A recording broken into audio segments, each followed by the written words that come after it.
इस वीडियो में हम लेसन 8 फाइंडिंग सॉल्यूशंस के बारे में पढ़ेंगे।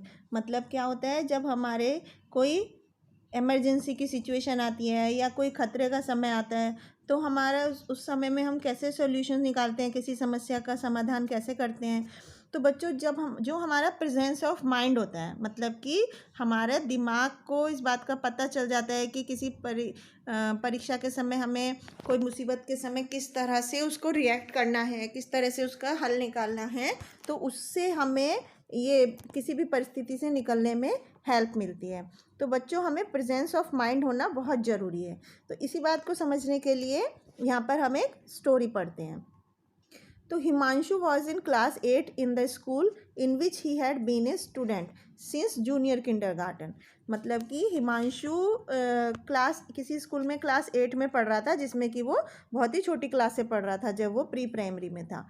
तो ही always looked at life very casually. वो अपने लाइफ को बहुत ही आराम से लेता था, मतलब आसानी से लेता था। उसका सब काम बहुत आसानी से चलता जा रहा था। तो his common remark was I am cool. तो वो जनरली ऐसा बोलता रहता था कि आई एम कूल, मतलब क्योंकि उसकी लाइफ स्मूथली चल रही थी। But now in the class 8 things didn't really turn out to be cool for Himanshu. लेकिन अब जब वो क्लास 8 में आ गया था तो हिमांशु की ज़िंदगी में चीज़ें अचानक से बदलने लगी। तो ही faced with problems of one kind और द अदर। उसको एक और दूसरी तरह की प्रॉब्लम्स को बार बार फेस करना पड़ता था, सामना करना पड़ता था। If he scored 70% in maths in one term examination, his marksheet did not show any improvement in the next. यदि उसके किसी टर्म एग्ज़ाम में मैथ्स में 70% मार्क्स आ जाते थे तो उसकी मार्कशीट में अगले एग्ज़ाम्स में कोई इम्प्रूवमेंट नहीं होता था, मतलब उसके मार्क्स कोई बढ़ के नहीं आते थे। ऑन द कॉन्ट्रेरी, इसके opposite, he went down drastically in the subject but topped the class in the history paper. इसके अलावा उसके मार्क्स जो है वो दूसरे सब्जेक्ट में कम होते चले गए, लेकिन उसने अपनी क्लास में हिस्ट्री के पेपर में टॉप किया था, हाईएस्ट मार्क्स लिया था। तो Himanshu would doodle while the teacher called out the attendance and would suddenly wake up with a start when his friend sitting next to him nugged him hard। मतलब कि हिमांशु जो था वो काम चोरी करता था जब उसकी टीचर उस अटेंडेंस ले रही होती थी, और वो अचानक से उठ जाता था और अचानक से स्टार्ट कर देता था बोलना। जब उसके जो दोस्त हैं जो उसके पास बैठे थे वो उसको खिसकने के लिए बोलते थे। तो his teacher would then make an angry remark. तब उसकी टीचर गुस्से से बोलती थी कि हिमांशु सुनो, for heaven's sake. The teacher would yell in frustration. जो उसकी टीचर होती थी वो गुस्से से बहुत ज़्यादा उसको गुस्सा करती थी। But nothing change Himanshu's lethargic disposition to hard work. लेकिन किसी चीज़ से भी हिमांशु के आलसीपन में कोई फ़र्क नहीं पड़ा कि वो कठिन मेहनत करने लगे। तो Himanshu had two passions in life, relishing all the tasty items available in the fast food joints and devouring books other than his text books. तो हिमांशु की ज़िंदगी में दो उसके शौक थे। एक तो वो जो स्वादिष्ट खाना होता था उनको एकदम स्वाद लेके खाना चाहता था, और दूसरा वो जो बुक्स होती थी उनको बहुत ही आनंद के साथ पढ़ता था, सिवाय उसकी टेक्स्ट बुक के। जो उसके कोर्स की बुक होती थी उनके अलावा बाकी बुक्स को खूब इंजॉय करके पढ़ता था। तो his mother would plead with him. उसकी माँ उसके साथ सामने बार बार गिड़गिड़ाती थी, बोलती थी you are so good with your memory on anything you read. तुम्हारी याददाश्त कितनी अच्छी है जो कुछ भी तुम किताब पढ़ते हो। Why don't you read your text books also that way. तुम अपने स्कूल के कोर्स की किताबों को भी उसी तरह से क्यों नहीं पढ़ते हो। You would score marks like laddoos and wouldn't have to face your father's temper. तुम्हारे भी लड्डू की तरह अच्छे नंबर आएंगे और तुम्हारे पापा का तुम्हें गुस्सा नहीं देखना पड़ेगा।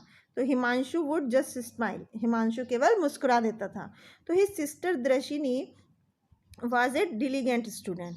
उसकी जो बहन दर्शिनी थी वो एक बहुत ही मेहनती विद्यार्थी थी। तो Himanshu was always compared with her. Himanshu की हमेशा उसके एकेडमिक अचीवमेंट से तुलना की जाती थी। तो he would always turn around two remark when ever she boasted. तो उसको हमेशा एक रिमार्क मिलता था जब वो अच्छे नंबर लाने का दावा करती थी। तो let's see how we both make it when we leave school. तो वो कहता था अब हम देखेंगे कि हमने दोनों, मतलब जब हम स्कूल छोड़ेंगे, कि कौन ज़्यादा अच्छा करता है। So with all the seesawing in his academic performance throughout school, Himanshu was ready to enter the university for higher studies. अपने स्कूल की एकेडमिक क्वालिफिकेशन पूरी करने के बाद जैसे तैसे कम ज़्यादा नंबर लाके अब हिमांशु का यूनिवर्सिटी में एडमिशन लेने की बारी आ गई थी अपनी हायर क्लास की पढ़ाई के लिए, हायर स्टडीज़ के लिए।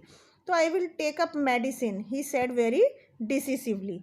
उसने बहुत ही दृढ़ता के साथ कहा कि अब मुझे अपनी दवाई लेनी पड़ेगी, because I will be relating to people every day and not to machines. क्योंकि मुझे रोज़ाना लोगों को सामना करना पड़ता है, मैं इंसान हूँ, कोई मशीन नहीं हूँ। तो what medicine with your marks, how will you fair in the competitive examination with the casual way you prepare for any competition. तो उसके वो पूछते हैं कि तुम दवाई क्यों लेगे, मतलब नंबर कम आने के लिए तुम दवाई क्यों लेना चाहते हो, तो तुम्हारा जब कंपटीशन एग्ज़ाम में तुम करोगे तो तुम किस तरह से कंपटीशन की तैयारी करोगे। बी श्योर सन। तो वो बोलते हैं कि एकदम पक्के हो जाओ। तो वो कहता है आई विल नॉट, मैं नहीं लूँगा, because I cannot pay any capitation fee to get you in, better be serious declared the worried father. उसके पिताजी ने उसको चिंता करते हुए ऐसा बोला कि जो तुम अभी से इतनी दवाइयाँ ले रहे हो तो तुम कैसे जब कॉम्पिटिटिव एग्ज़ाम की तैयारी करोगे तो उसकी तैयारी किस तरह करोगे, इतनी टेंशन तुम नहीं ले पाओगे। तो तुम पक्का हो जाओ, मैं तुम्हें कोई किसी चीज़ में एडमिशन के लिए कोई डोनेशन नहीं देने वाला हूँ, एक्स्ट्रा फीस नहीं देने वाला हूँ उस एडमिशन के लिए, तुम्हें मेहनत से ही एंट्री लेनी होगी। तो no longer a child now grown into an adult at 18 years of age, Himanshu began to see problems looming before him. अब जो हिमांशु था वो एक बच्चा नहीं था, वो एक बड़ा एडल्ट हो गया था, 18 साल की उसकी उम्र हो गई थी। अब हिमांशु को भी अपने सामने उभरते प्रॉब्लम्स को उभरते हुए शुरू देखने लगा था। हिमांशु भी उसके सामने किस तरह से समस्याएं आ रही थी वो उनको फेस करने लगा था। तो his head whirled as he thought of the rigorous coaching classes. अब उसका सिर जो है वो चक्कर खाने लगा था ये सोच करके कि उसको कठिन ये राइगोरस कोचिंग क्लासेस में एडमिशन के बारे में सोच कर ही उसको चक्कर आने लगा था। तो the money that his father would have to spend to get him enrolled into any of them, the regimented work schedule of taking test every day, competing neck to neck for every mark with the fellow students in the coaching class, all new faces for him। तो उसके लिए उसके पापा ने जो पैसे उसके admission के लिए खर्च किए थे उस कोचिंग सेंटर में एडमिशन कराने के लिए, तो अब वो उसके लिए उसमें काम करना बहुत ही मुश्किल हो गया था कि हर रोज़ वहाँ पर टेस्ट होता था और हर एक नंबर के लिए बहुत ज़्यादा कंपटीशन होता था, और उसके जो साथ पढ़ने वाले बच्चे थे कोचिंग क्लास में वो उसके लिए एकदम नए थे। तो life was Indeed getting tough day by day, उसके लिए जो ज़िंदगी है वो हर रोज़ कठिन से कठिन होती जा रही थी। तो the art master in his school mister Gaurav was a good friend of Himanshu. उसके स्कूल के जो आर्ट टीचर थे मिस्टर गौरव वो हिमांशु के अच्छे दोस्त थे। तो that was because he always explain to Himanshu how every problem always had its own solution. वो इसलिए थे क्योंकि वो हमेशा हिमांशु को ये समझाते थे कि कोई भी समस्या आती है तो वो अपना समाधान अपने साथ लेकर आती है। तो he explain to Himanshu that the problem had to be looked squarely into its face. उन्होंने हिमांशु को बताया कि उसकी जो प्रॉब्लम है, उसकी जो समस्या है वो उसके चेहरे पर दिखाई दे रही है। And when it was analysed threadbare, और जब वो उसको एनालाइज करेंगे, उसको विस्तार से समझेंगे, तो it would turn out that the problem wasn't really there. तो तुम ये देखोगे कि असली में तो कोई प्रॉब्लम थी ही नहीं।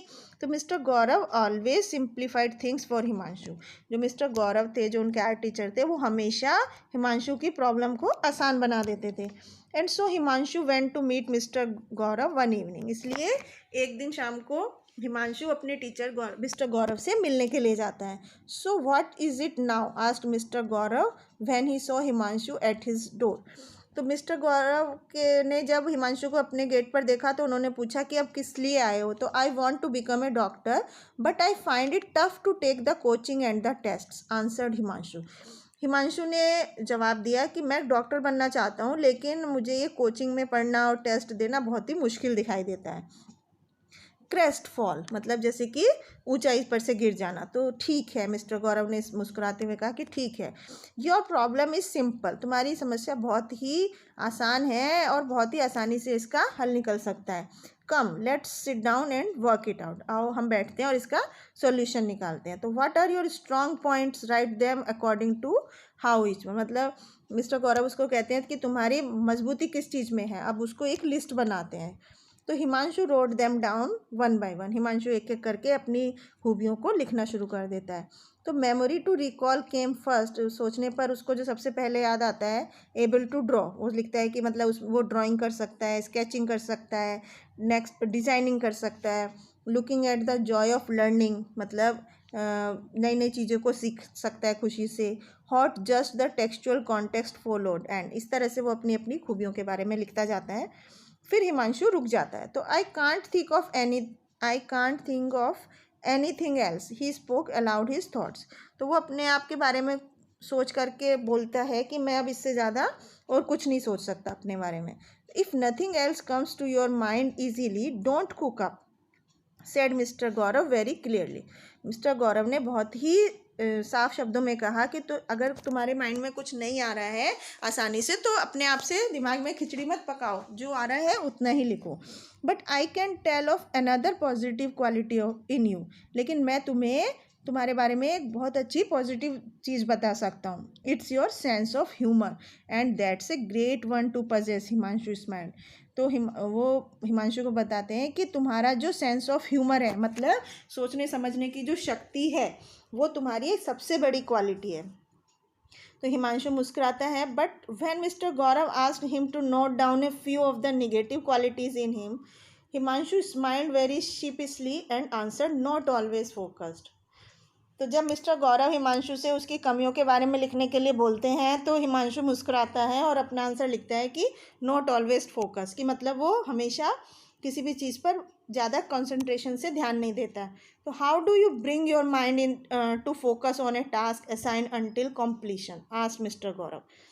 तो मिस्टर गौरव उससे पूछते हैं कि तो तुम अपना दिमाग किसी एक काम के लिए, जो काम तुम्हें दिया गया है उसको पूरा करने के लिए कैसे फोकस करोगे, कैसे एक जगह केंद्रित करोगे। तो thinking for a while, Himanshu replied, एक सेकंड सोचने के बाद हिमांशु बोलता है कि looking at the available resources and planning a way to work out the task and get down to work on the plan, मतलब कि जो काम को पूरा करने के लिए जो मेरे पास रिसोर्सेज हैं उनको देखूंगा, जो अवेलेबल रिसोर्सेज हैं, और उनसे एक प्लान बनाऊंगा अपने काम को किस तरह से किया जाए, और फिर उस प्लान को फॉलो करके मैं अपना काम पूरा कर लूँगा। तो there you have arrived at the solution yourself, beamed the teacher, teacher ने उसको ये ऐसा बोला कि तुमने देखो अपने आप ही अपनी समस्या का समाधान निकाल लिया। Now plan out the process step by step, अब अपने आगे के कामों का एक एक करके योजना बनाओ।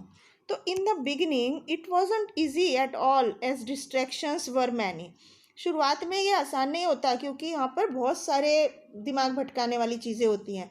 But Himanshu now had a new responsibility, लेकिन अब हिमांशु को एक नई जिम्मेदारी मिल गई थी। He could not let down his favourite teacher, वो अपने पसंद के सबसे टीचर को नीचे नहीं गिरा सकता था, मतलब उनकी उम्मीद को नहीं ठुकरा सकता था।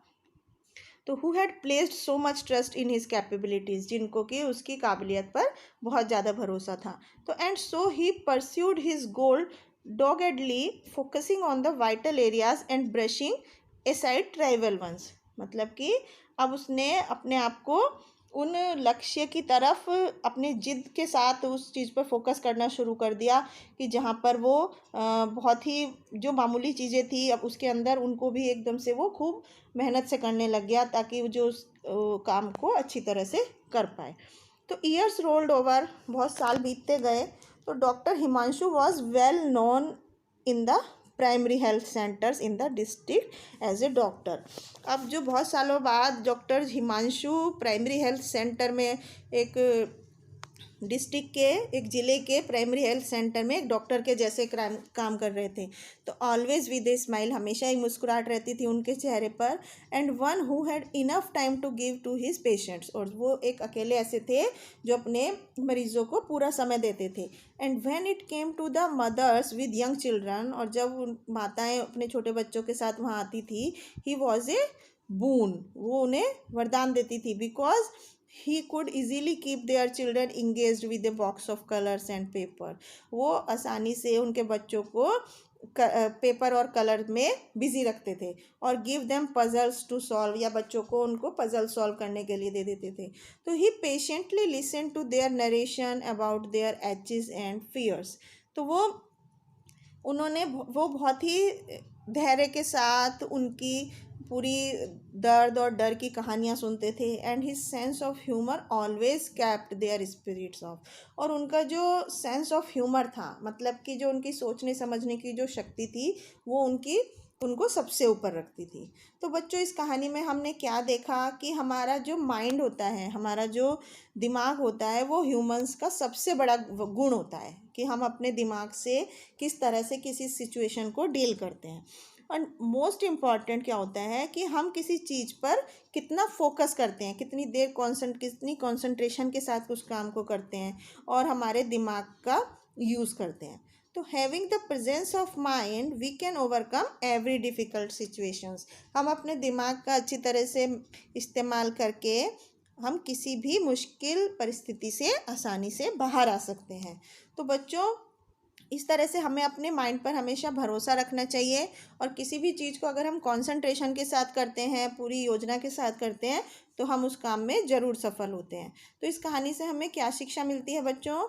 यही मिलती है कि यदि हम अपनी किसी हैबिट को इम्प्रूव करना चाहते हैं, बढ़ाना चाहते हैं, तो हमें अपने प्रेजेंस ऑफ माइंड का, मतलब कि सेंस ऑफ ह्यूमर का, हमें अपना स्ट्रॉन्ग बनाना चाहिए, और हमें हमेशा कूल रहना चाहिए, ठंडा दिमाग रखना चाहिए। तो हम खतरे को आसानी से पार कर जाते हैं, किसी भी समस्या का समाधान निकाल लेते हैं। तो बच्चों, ये था इस चैप्टर में कि किस तरह से हमें कठिन परिस्थिति से बाहर आने में हमारा सेंस ऑफ ह्यूमर हमारी हेल्प करता है। आई होप आपको समझ आया होगा। Thank you.